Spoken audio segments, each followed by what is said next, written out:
Well, good morning, church. Thank you for joining us for our daily Devo. Today we're in Genesis 44, verses 1 through 13. And I want to think about this passage kind of from the concept of the brothers.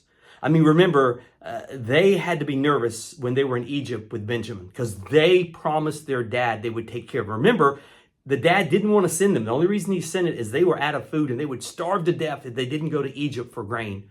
And you got to think on that trip there, they're probably surrounding Benjamin. They're watching over Benjamin. They've now had the feast with Joseph. They've left. Their bags are full of grain, and they've got to be smiling and joking as they're on their way back. Just imagining how happy their dad's going to be when they return. All the sons are coming back, and they've got to be excited until all of a sudden they see Pharaoh's assistant. We know Joseph. They don't know it's Joseph. Overtakes them, and they stop, and he brings them a scary message. He tells them someone has stolen the cup of their master, his special drinking cup. And of course, they are appalled by that. They're thinking, certainly we didn't do that. As a matter of fact, it even says they, plural. They tell him, hey, if anyone's done that, you can kill them, because they were so sure none of them would risk Benjamin. None of them would risk taking something like that. They may have done things wrong in the past, but they weren't thieves. And so they start going through the grains from the older son all the way down to Benjamin. And of course, the shock happens when they open Benjamin's bag and there is Joseph's cup. Now, I would love to see that. Can you imagine? I mean, all the blood has to go out of the faces of these people as all of a sudden they realize, these brothers, that they're going back to Egypt.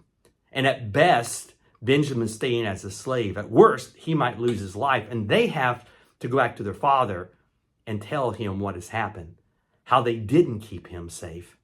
And, they had to for sure think, man, God's just out to get us. We blew it. And you know what? God is judging us for what we did to Joseph so many years before.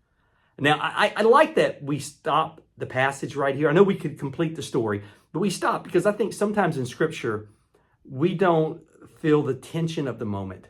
We read the whole story, read it quickly, and I just think, feel the tension of these brothers as they are riding back to Egypt, and they have to feel absolute dread, knowing there is nothing good. They can see no outcome. In any multiverse of options, there is no good outcome here. They think they are stuck. They think that it's awful. And I want to hold there just for a minute and say, there's times in our life when we feel incredible tension.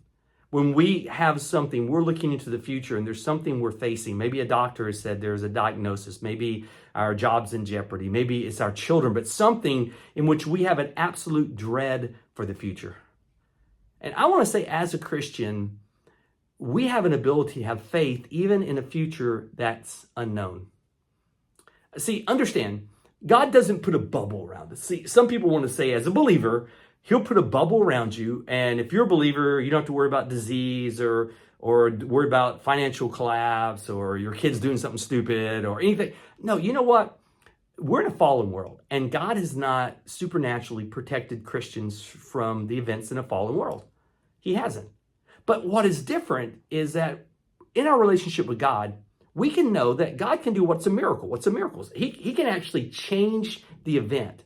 It doesn't happen all the time. That's why it's called a miracle. But even when He doesn't change the event, what He can always do is give us the power and the perspective to go through what we're facing.